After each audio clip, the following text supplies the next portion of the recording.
Today, as we commemorate all the veterans here at Blancos Roofing and Sheet Metal, we're honored and have the pleasure to help out a Korean War veteran, Mr. Marcel. Definitely has a background that we would like to share with you. So today, me and my team are ready to replace the roof and help this veteran. So guys, we're ready to roll.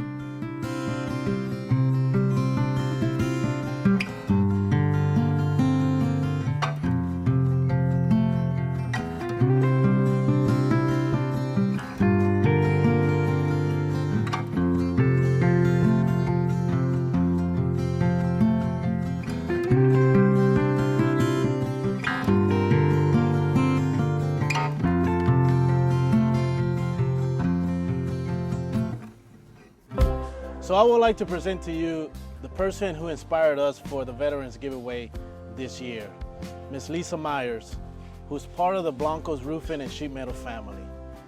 Miss Lisa, tell us a little bit about who is Mr. Marcel Paul. Mr. Marcel Paul is a Korean veteran, and he and his wife came out here to make their home and dig their roots in Central around 50 years ago. They had two wonderful children, and they excelled in everything that they could. They were pillars of the community, and you would sometimes see Mr. Paul running around the Central High School track doing his 5 to 10 miles. He ran all the time. He's always just been like throughout, but personally to me, he's one that kind of took me in and made me part of their family. He and his wife, Miss Carol, kind of adopted me when I came into Central, and they made me feel like I had family within the family community. So he's a wonderful person, and your life would never be the same without him. Yeah. We want to thank you, Miss Lisa, for inspiring us for this giveaway. Never knew that you had a neighbor that was in need for some roof assistance, and for us it's an honor to help out this year's giveaway for the veterans. And I want to thank Mr. Paul and all the veterans out there for serving this great nation. And we're all here at Blancos Roofing and Sheet Metal. We'll always support our veterans each year. So this year, we congratulate Mr. Marcel Paul for this year's Veterans Giveaway. And we want to thank you too for giving us this blessing for him, because he is very deserving. But thank you so much for helping him. No, thank you as well. Thank you. Thank you.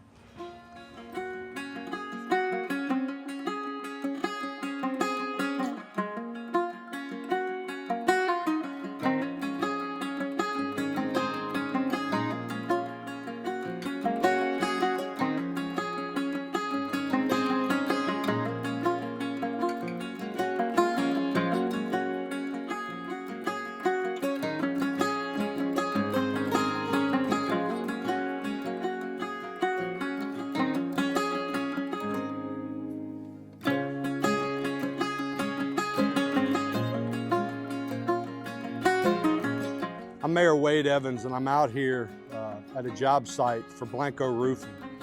This is in honor of Veterans Day. This is the second year that Blanco's Roofing Company, and Edwin and his father Jose and their family have given a roof to a veteran.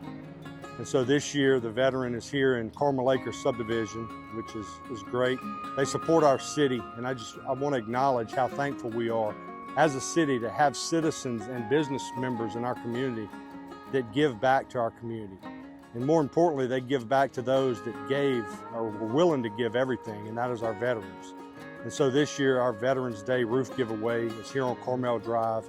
And so we just want to come out and thank the Blanco family, particularly Edwin and his father Jose, for all they do. And so we just want to thank you and happy Veterans Day. Hi, I'm Jim Paul. I'm the son of Marcel Paul, and we are so happy to receive this. My father was a veteran in the Korean War, and he came back, started with nothing, and worked really hard and lived the American dream. And right now, that flood pretty well wiped him out. things were really rough for him right now, and a roof was something that was on the back burner for him, and this is a blessing. It probably saved him because he didn't want to leave this house. He loves it.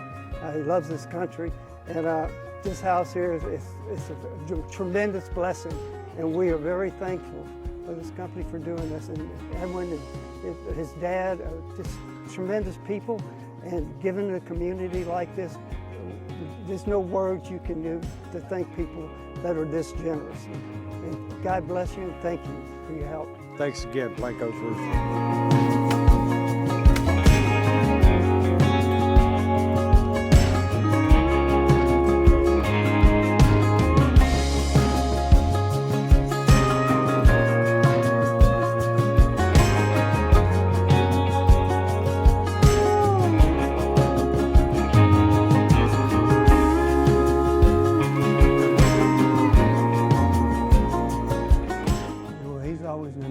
Just a father to me. I mean, he was my hero, my best friend. He was even the best man in my wedding. And we've had a really good relationship.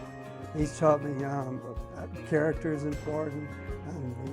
He's taught me good health is important. Take care of yourself because you feel better. And he's taught me relationships are important because he's always been there for me. He's always been supportive. He's taken care of my mom her entire life. She was diagnosed with cancer when I was real young, and in and out of hospitals, really sick, and he stuck by her side, and that kind of commitment really impressed me. He was very athletic when he was young. He played semi-pro baseball while I was in high school, and he taught me that athletics is a good way to be part of the community, to make friends, and to be part of a team and work with others and get along with others. When the flood came and his health started to go down, because I think emotionally it hurt him, and his health started to go down, I decided to move back in with him. I was coaching football and tennis in Texas, and I moved back right after the flood to help him rebuild, and I noticed that my mom's health really was real bad, and saw him struggling to try to keep her going. And I knew he needed help because he was starting to decline himself.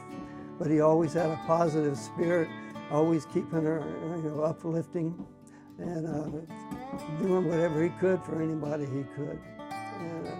And his generosity, how he gave to his community. He was a firefighter when I was growing up in Baker, and volunteered and really committed to that, helping out the community that way. I know that when I was in college, he would send me pictures of him playing Santa Claus. It was a charity. He was helping out in downtown Baton Rouge for the underprivileged people who lived down there, and he would go into those neighborhoods with this charity. He also created it was a track team here in Central when he moved out here back in the 70s. The Shooting Star Track Club, he created that for youth people to keep them out of trouble, keep them busy, and keep them healthy. So he's really family committed and community committed, and he instilled that in me. And I think that's what got me to realize, hey, somebody needs to help him when he needs help. So that's pretty much following in his footsteps led me back to him. Well, sure, trying to change a diaper on an adult, try to bathe an adult who's laying in bed is not easy.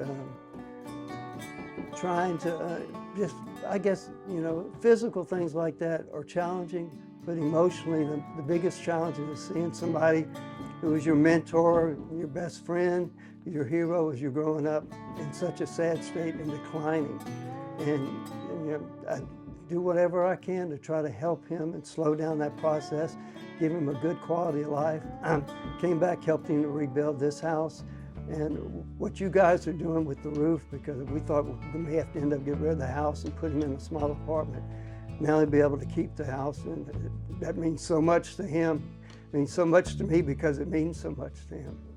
With my mom, the doctor said she wouldn't survive another 2 or 3 weeks. She lasted another 4.5, 5 years since I stayed here and brought her back. And we had 4 or 5 years of time that we wouldn't have had together had I left, and she'd have kept continuing to go down. Now I have that opportunity with my dad. I see he's starting to go down, so now I got a chance to bounce back, help him bounce back, and spend these quality years with him as he starts to go down, and let him know what I probably should have let him know all along, is how much I appreciate him, how much the people around him appreciate him, his friends and the rest of his family. It means to me that if somebody's willing to go out there and put their life on the line for their country, for their family, there's no selfish intent in that. There's nothing they gain from that. That's just pure unselfishness. That's pure love for your country. That's love for your family. So you don't see that anymore. And that, you know, it's sad to see the country going the wrong direction. And I hope someday that these people get the recognition they deserve before they're gone.